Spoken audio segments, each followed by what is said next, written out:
kabarnya hari ini? Pasti sangat luar biasa ya. Oh ya, terima kasih, kabar Ibu juga sangat baik. Pasti kalian bertanya-tanya, Ibu ini siapa? Kok ngapain masuk ke kelas kami? Gitu kan. Daripada kalian penasaran dan bertanya-tanya, Ibu akan memperkenalkan diri. Nama Ibu Oni Selvia Manik, Ibu dari Universitas Katolik Santo Thomas Medan. Adapun tujuan Ibu datang ke kelas kalian adalah untuk mengajar. Ibu berharap kalian bisa kerjasama yang baik dengan Ibu ya.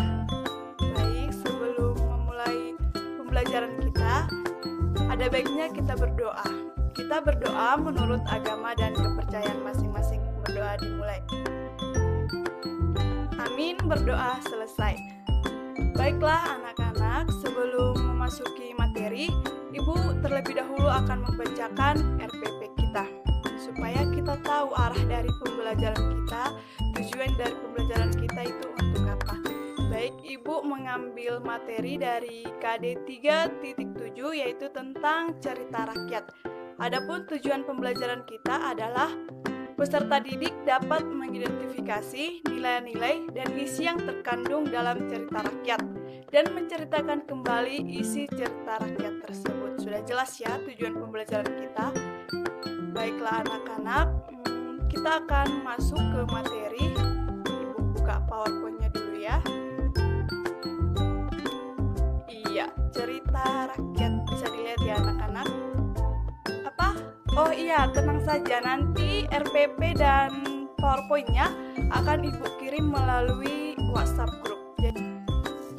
Baiklah anak-anak sekalian, mari kita perhatikan materi yang sudah Ibu tampilkan pada slide di PowerPoint ini, yaitu materi kita tentang cerita rakyat. Pasti kalian sudah tidak asing lagi dengan yang namanya cerita, karena kalian sudah sering bercerita kepada sesama teman, kepada orang tua, begitu kan? Jadi kita akan lihat dulu, apa itu cerita rakyat? Ada yang mau membacakan? Ada? Masa nggak berani membaca saja? Ayo, kalian harus berani supaya melatih kepercayaan diri kalian. Ya, silahkan Nia, bacakan. Ya, tepuk tangan untuk Nia. Kita mengapresiasi keberanian dari Nia. Jadi cerita rakyat ini adalah cerita yang menceritakan asal-muasal suatu legenda pada wilayah tertentu. Selain itu, cerita ini juga syarat akan nilai moral dan pelajaran-pelajaran. Begitu ya, sudah jelas ya apa pengertian dari cerita rakyat ini? Baik, kita selanjutnya masuk ke ciri-ciri cerita rakyat. Apa sih yang termasuk dalam ciri-ciri cerita rakyat? Ayo, siapa yang mau membacakan? Harus berani dong. Masa dari 30 orang hanya satu yang berani? Oh iya, Alex, silahkan. Ya, terima kasih Alex. Tepuk tangan lagi. Ya, jadi ciri-ciri cerita rakyat itu ada 7. Yang pertama, cerita rakyat disampaikan secara lisan. Lalu yang kedua, disampaikan secara turun-temurun. Yang ketiga, tidak diketahui siapa pertama kali pembuatnya. Yang keempat, kaya akan nilai-nilai luhur. Yang kelima, bersifat tradisional. Yang keenam, memiliki banyak versi dan variasi. Dan yang terakhir, yang ketujuh, mempunyai bentuk-bentuk klise dalam susunan atau cara pengungkapannya. Jadi, itu yang ketujuh itu adalah ciri-ciri dari cerita rakyat. Selanjutnya, kita akan bahas tentang jenis dari cerita rakyat. Siapa yo yang mau membacakan jenis-jenis cerita rakyat ini? Atau Ibu tunjuk saja? Oh enggak ya, ya silahkan. Siapa namanya? Oh dia. Oh dia ya namanya. Silahkan dia. Ya, terima kasih dia atas partisipasinya. Kita berikan aplaus kepada dia. Ya, jenis-jenis cerita rakyat itu yang pertama ada dongeng. Dongeng itu cerita yang tidak benar-benar terjadi. Lalu yang kedua legenda. Legenda itu cerita rakyat pada zaman dahulu yang ada hubungannya dengan peristiwa sejarah atau asal-usul suatu tempat atau daerah. Lalu yang ketiga ada mite atau mitos, yaitu cerita rakyat yang banyak mengandung unsur-unsur ajaib dan ditokohi oleh dewa, roh halus, atau peri. Lalu ada fabel, yaitu dongeng yang pelakunya binatang. Yang terakhir ada hikayat. Hikayat ini adalah karya sastra lama Melayu berbentuk prosa yang berisi cerita, undang-undang, dan silsilah bersifat rekaan, keagamaan, historis, biografis, atau gabungan sifat-sifat itu. Dibaca untuk pelipur lara, pembangkit semangat juang, atau sekedar untuk meramaikan pesta.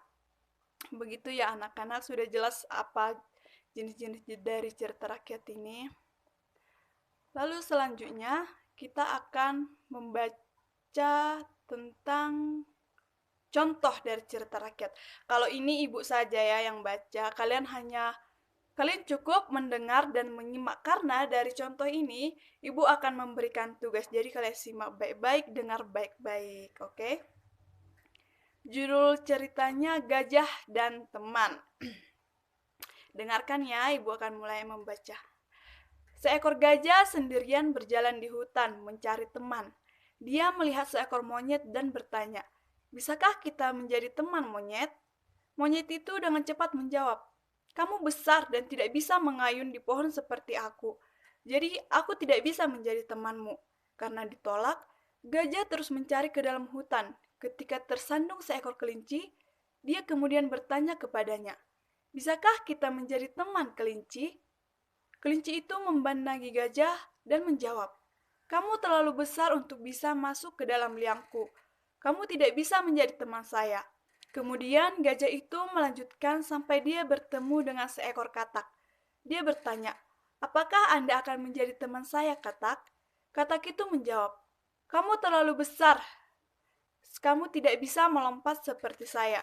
Saya minta maaf, tetapi Anda tidak bisa menjadi teman saya." Gajah itu terus bertanya kepada binatang yang dia temui di jalan, tetapi selalu menerima jawaban yang sama. Keesokan harinya, gajah melihat semua binatang hutan berlarian ketakutan. Dia menghentikan beruang untuk bertanya, "Apa yang terjadi?" Dan diberitahu bahwa harimau itu menyerang semua binatang kecil. Gajah ingin menyelamatkan hewan-hewan lain. Jadi dia pergi ke harimau dan berkata, "Tolong tuan, tinggalkan teman-teman saya sendiri. Jangan memakannya." Harimau itu tidak mendengarkan. Dia menyuruh gajah untuk memikirkan urusannya sendiri. Melihat tidak ada cara lain, gajah menendang harimau dan membuatnya takut. Setelah mendengarkan kisah berani itu, hewan-hewan lain setuju. "Kamu memiliki ukuran yang tepat untuk menjadi teman kami." Akhirnya, binatang-binatang yang dahulu tidak mau berteman dengan gajah menjadi mau berteman. Demikianlah contoh dari cerita rakyat itu. Kalian sudah mendengar dan menyimak ceritanya. Sekarang ibu akan memberikan tugas. Tugasnya sangat mudah dan pasti kalian bisa mengerjakannya. Ibu sangat yakin. Tugasnya adalah dari contoh cerita yang sudah dibaca, carilah pesan atau moral yang terkandung dalam cerita tersebut dan tentukanlah cerita rakyat jenis apa itu. Kalian tinggal menentukan cerita jenis apa, lalu kalian ambil pesan atau moral yang bisa kalian petik dari cerita tersebut. Apa nak? Oh iya, tugasnya paling lama dikumpul pukul berapa ya enaknya? Oh, pukul 9 malam ya. Pukul 9 malam tugasnya terakhir dikumpul. Dan untuk 5 orang tercepat yang mengumpul tugas akan mendapatkan hadiah dari ibu. Kalian pasti tidak akan kecewa karena hadiahnya itu sangat pokoknya siapa yang tercepat untuk 5 orang saja ya, untuk 5 orang saja pasti akan mendapatkan hadiah dari ibu. Jadi kalian harus cepat-cepat mengerjakan dan mengirimnya ke ibu. Japri saja ya, jangan ke grup WhatsApp. Nanti takutnya banyak yang mencontek gitu kan. Baiklah anak-anak, karena waktu kita akan segera habis, kita akan tutup pembelajaran ini dengan berdoa. Kita berdoa menurut agama dan kepercayaan kita masing-masing. Amin, berdoa selesai. Terima kasih atas kerjasama dan apresiasi yang kalian berikan. Ibu sangat bersyukur bisa masuk ke kelas ini. dan sangat bersemangat sekali. Mudah-mudahan di pertemuan berikutnya masih tetap seperti ini ya. Baik, karena waktu istirahat sudah tiba, Ibu akhiri dengan selamat pagi dan selamat beristirahat.